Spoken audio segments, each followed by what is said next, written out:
मंडळाने क्लोजर नोटिसा मागे घेत असल्याचे सांगितल्यानंतर इचलकरंजी सायझिंग आता सुरू होत आहेत। यामुळे वस्त्र उद्योगात समाधानाचे वातावरण निर्माण झाले आहे। प्रदूषणाचे कारणावरून 4 सायझिंगचा विद्युत पुरवठा प्रदूषण नियंत्रण मंडळाने तोडला होता। त्यांची वीज जोडणी पूर्ववत सुरू करून देण्याबरोबरच क्लोजर नोटिसा मागे घेत सायझिंग सुरू करण्यास सशर्त परवानगी दिली आहे। त्यामुळे मागील 7 दिवस सुरू असलेला संप सायझिंग असोसिएशनने मागे घेतल्याचे जाहीर केले। त्यामुळे गुरुवारपासून पुन्हा सायझिंग उद्योग सुरू झाल्याने शहरातील वस्त्र उद्योग पूर्वपदावर येण्यास सुरुवात झाली आहे।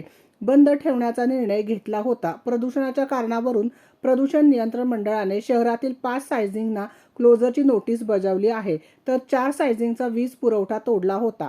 जे उद्योग प्रदूषणास कारणीभूत ठरत आहेत त्यांच्यावर कारवाई न करता पाणी प्रदूषणामध्ये सायझिंग व्यवसायांचा नगण्य सहभाग असताना त्यांच्यावर कारवाई करत दुजाभाव केला जात असल्याने सायझिंग असोसिएशनने प्रदूषण नियंत्रण मंडळाकडून जोपर्यंत सायझिंग रिस्टार्ट निर्णय जाहीर करत नाही तोपर्यंत सायझिंग बेमुदत यामध्ये सायझिंग बंद कोटीची 4.5 संदर्भात नियंत्रण बैठक आणि शहर परिसरातील सुमारे 150 9 फेब्रुवारीपासून बंद ठेवण्यात आल्या होत्या।